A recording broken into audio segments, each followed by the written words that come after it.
Cheese balls કોના કોના favourite છે એ જરા કમેન્ટ કરજો તો.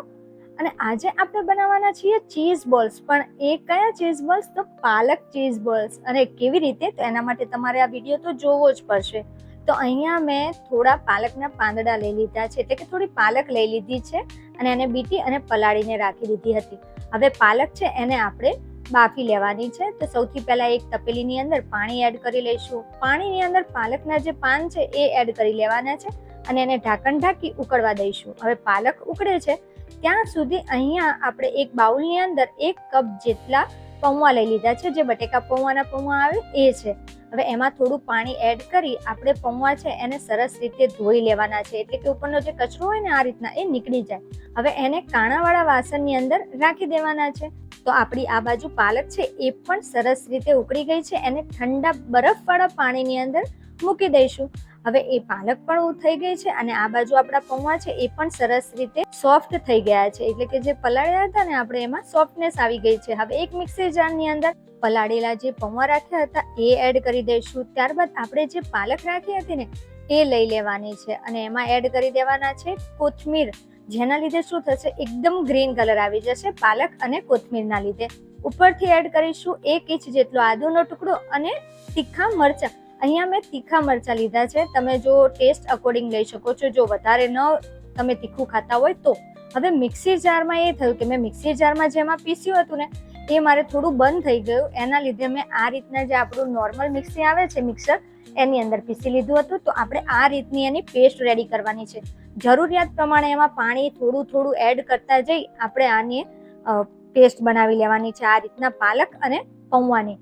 તો આપણે એક બાઉલની અંદર આ બધી પેસ્ટ છે કાઢી લીધી છે. ઉપરથી એડ કરી લેવાના છે બાફેલા બટેકા. તો અહીંયા મેં 2 નંગ જેટલા મોટી સાઈઝના 2 નંગ બટેકા આવે છે ને એ બાફીને અને આ રીતે મસળી એડ કરી લીધા છે. તમે એને પહેલા ગ્રેટ કરી એટલે કે છીણીને પણ એડ કરી શકો છો, પહેલા માવો બનાવીને પછી પણ એડ કરી શકો છો. મેં અહીંયા એને આ રીતે હાથથી મસળી અને એડ કરી લીધા છે. હવે અંદર બધા મસાલા એડ કરી લેવાના છે, જેમાં મેં અહીંયા મીઠું, ચીલી ફ્લેક્સ, ઓરેગાનો, એની સાથે કાળા મરીનો પાવડર છે અને 2 થી 3 ચમચી જેટલો કોર્નફ્લોર લઈ લીધો છે. ઉપરથી 1 કપ જેટલો અથવા તો અડધો કપ જેટલો આપણે અહીંયા બ્રેડ ક્રમ્સ એડ કર્યો છે. હવે આ બધું છે અને આપણે સરસ રીતે મિક્સ કરી લેવાનું છે, જેથી આપણા ચીઝ બોલ છે ને એકદમ ટેસ્ટી બને. પણ હા, આમાં તમારે જેટલા તમે મસાલા એડ કરવા હોય એટલા કરી શકો છો. તો એકદમ ગ્રીન એવું આપણો ચીઝ બોલ્સ માટેનો જે ઉપરનું પડ આવે છે ને, ઉપરનો જે ગ્રીન પાર્ટ એ રેડી થઈ ગયો છે. તો હવે અહીંયા એને મૂકી દઈશું આપણે એક સાઈડમાં અને એક બાઉલની અંદર આપણે મેંદાના લોટની સ્લરી બનાવવાના છીએ. તો મેં અહીંયા 2 થી 3 ચમચી મેંદો લીધો છે અને થોડું કરી પાણી એડ કરતા જઈ આપણે એકદમ થીક પણ નહીં અને પતલું પણ નહીં એવું બેટર રેડી કરી લેવાનું છે. તો મેં અહીંયા જો થોડું કરી પાણી એડ કરી એક સ્લરી બનાવી અને રેડી કરી લીધી છે. તો આપણી આ સ્લરી છે એ પણ રેડી થઈ ગઈ છે. તમે એકવાર ચોક્કસથી આ પાલક ચીઝ બોલ્સ બનાવજો.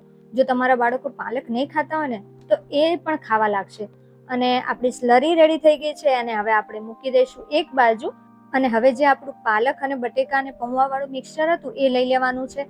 હથેળીમાં આપણે લગાવી દઈશું થોડું તેલ, જેથી આપણા જે ચીઝ બોલ્સ બનાવીએ ને એ આસાનીથી બને, એટલે કે આ મિશ્રણ છે ને એ હાથમાં ચીપકે નહીં અને એકદમ ઇઝીલી એના બોલ્સ પણ વળી જાય. તો હવે જેટલા આપણે બોલ્સ જેવડી સાઈઝના બનાવવાના હોય ને એવડું પોર્શન લઈ લેવાનું છે અને એને આ રીતે ફ્લેટ કરી દેવાનું છે. અને હવે એડ કરીશું આપણે બાળકોની અને આપણે બધાની ફેવરેટ ચીઝ. તમે મોઝરેલા ચીઝ લઈ શકો છો. અહીંયા મેં પ્રોસેસ ચીઝ લીધું છે અને એને આ રીતના પેક કરી દેવાનું છે આજુબાજુથી સરસ રીતે, એટલે ચીઝ છે ને આપણું એ પીગળે ને તો પણ બહાર ન નીકળે. તો બસ આપણા ચીઝ બોલ્સ છે એને આ રીતે પેક કરી અને એકદમ રાઉન્ડ એનો શેપ આપી દેવાનો છે. અહીંયા મેં એક સાઈઝ મોટી બનાવીને બતાવી છે અને એક નાની પણ બનાવી છે. તમને જો જે યોગ્ય લાગે ને એવડી સાઈઝ આપણે બનાવી લઈશું. તો અહીંયા જો એક કરી બધા જ આપણા બોલ્સ છે ચીઝ બોલ્સ એ રેડી થઈ ગયા છે. હવે લઈ લઈશું આપણે મેંદાવાળી સ્લરી અને લઈ લઈશું બ્રેડ ક્રમ્સ. તો હવે જે એક કરીને ચીઝ બોલ્સ રેડી કર્યા હતા ને એ આપણે પહેલા એડ કરીશું સ્લરીમાં અને ડીપ કરી લઈ અને ફરી એડ કરીશું આપણે એને બ્રેડ ક્રમ્સમાં, જેથી ઉપર એકદમ સરસ રીતે બ્રેડ ક્રમ્સ છે ને એ કોટ થઈ જાય. અને આ બ્રેડ ક્રમ્સના લીધે જ્યારે આપણા ચીઝ બોલ્સ તળાઈ અને બહાર આવે ને ત્યારે એકદમ ક્રિસ્પી બને. તો બસ આ રીતે આપણે એને કોટ કરી લેવાના છે અને હથેળીથી ફરીથી આપણે એના ઉપર વધેલો જે બ્રેડ ક્રમ્સ હોય ને એ કાઢી લેવાનો છે. બસ આપણા બધા ચીઝ બોલ્સ છે રેડી છે. હવે એને આપણે 15 થી 20 મિનિટ માટે ફ્રીઝની અંદર મૂકી દઈશું, જેથી એકદમ સરસ રીતે સેટ થઈ જાય. તો જો 15 થી 20 મિનિટ બાદ મેં અહીંયા ફ્રીઝમાંથી કાઢી લીધા છે. હવે એને એડ કરીશું ગરમા ગરમ તેલની અંદર અને મીડિયમ ટુ હાઈ ફ્લેમ ઉપર આપણે એને તળી લેવાના છે.